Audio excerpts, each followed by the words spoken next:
Bienvenue dans cette séquence. Dans cette vidéo, nous allons apprendre les objets globaux.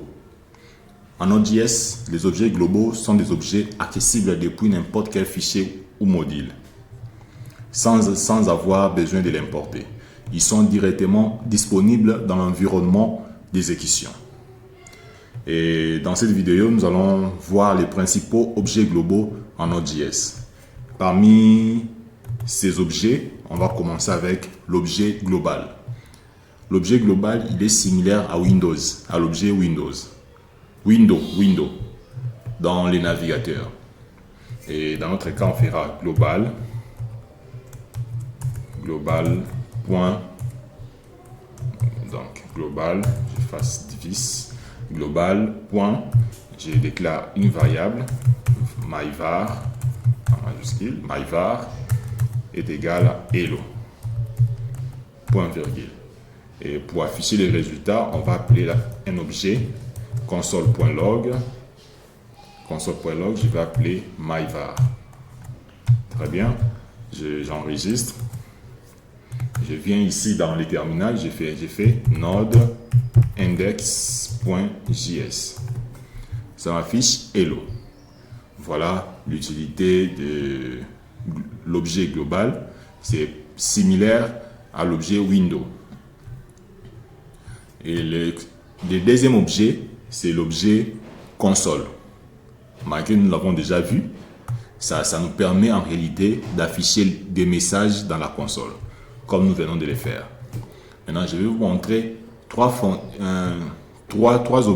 différents objets les plus utilisés dans la console. Les premiers, ça je peux effacer, j'ai plus besoin de ça. Le premier c'est console.log. Console.log, ici je vais écrire hello world.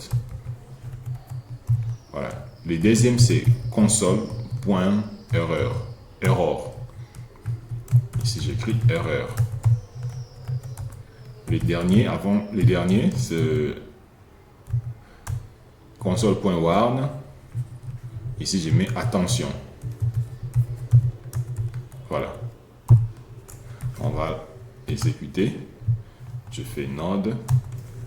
Ça m'a affiché hello world qui est dans console.log. Hello error, console.error, ça m'affiche erreur, ça m'affiche l'erreur et puis attention. Voilà les trois objets les plus utilisés parmi les objets globaux en Node.js. Et nous avons encore un objet. On a encore un objet qu'on appelle process. Process contient les informations sur le processus d'exécution. Donc, process contient les informations sur le processus en cours d'exécution. On fera console.log. Je fais process. Voilà. Je fais process.cwd. Comme ça, point virgule, sauf que l'épée doit être en minuscule. Voilà. Comme ça, j'enregistre. Je vais effacer. Voilà. Ici, ça m'affiche les informations du processus en cours d'exécution. Ça m'affiche hello world et puis les informations. Donc, on est dans les dossiers. On est dans C, user, ingénieur Kermelis. On est dans le dossier musique. Dans le dossier musique, on a notre projet Node.js Project. Voilà. Donc, on a compris et on a encore l'objet dirname.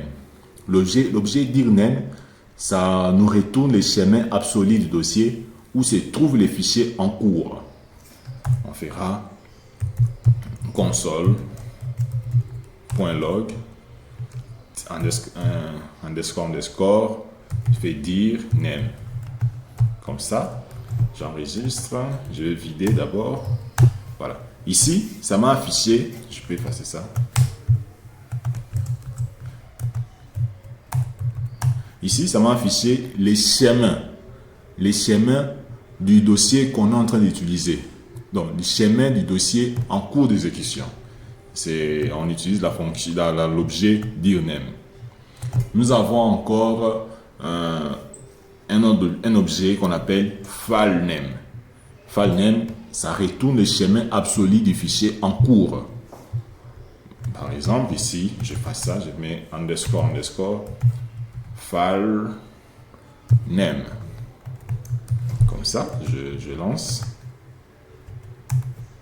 Ici, ça m'a affiché les dossiers, le nom du dossier de notre projet, node.js.project, et puis ça m'a affiché les fichiers que nous sommes en train d'utiliser à l'heure actuelle. Donc, les fichiers en cours d'exécution.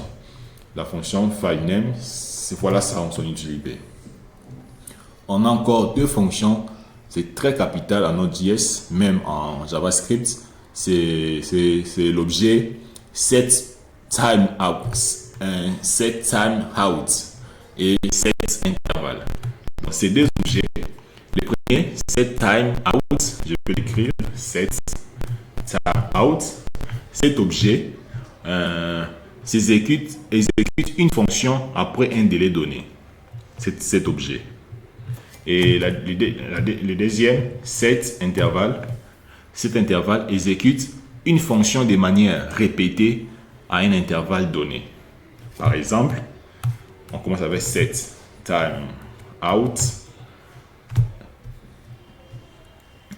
Ici, j'appelle ça, je vois la parenthèse. Voilà. Donc, on a besoin d'afficher un message après 2 secondes. Je ferai console.log. Je fais après 2 secondes, ça nous affiche ces messages. Après 2 secondes, ici, je vais préciser mes 2 secondes. Point virgule. Comme ça. Je vais cleaner et j'affiche 1, 2, ça m'affiche. Donc, après 2 secondes, ça m'a affiché ces messages. C'est voilà comment on utilise la fonction setTimeout. Voilà. Et le deuxième objet, c'est, excusez-moi, des fois j'appelle ça objet ou parce que l'objet c'est à l'intérieur de moi. Donc, on utilise beaucoup de fonctions. Voilà. Deuxième, c'est setInterval. Cet intervalle, je disais, exécute une fonction de manière répétée à un intervalle donné. Je viens ici, j'appelle mon objet setInterval. Ça, je peux le mettre en commentaire. setInterval. J'ouvre les parenthèses. Voilà. Je vais afficher un message. Maintenant, ici, nous avons besoin d'afficher les messages qu'on va afficher maintenant. Après 3 secondes, ça affiche les messages. Après 3 secondes, ça affiche les messages. Donc, on fera console.log. Je vois la parenthèse. On fait tous les 3 secondes. Donc, après 3 secondes, ça va nous retourner ces résultats. Après 3 secondes, ça va nous retourner ces résultats. Donc, c'est presque même syntaxe avec les premiers. Point virgule. J'enregistre. Je viens ici. J'exécute. Toutes les 3 secondes. Tous les 3 secondes. Après 3 secondes, 1, 2, 3. Donc, ainsi de suite. Si on n'arrête pas, ça va tourner jusqu'à ce que ça ne va pas s'arrêter. Donc, pour arrêter, on fera CTRL-C. On arrête. Voilà. Je pense que cette vidéo vous a plu. On a balayé certains objets. Et je pense que dans l'autre vidéo, je vais encore rajouter d'autres objets avec les exercices un peu approfondis pour qu'on puisse mieux comprendre encore les objets globaux en Node.js.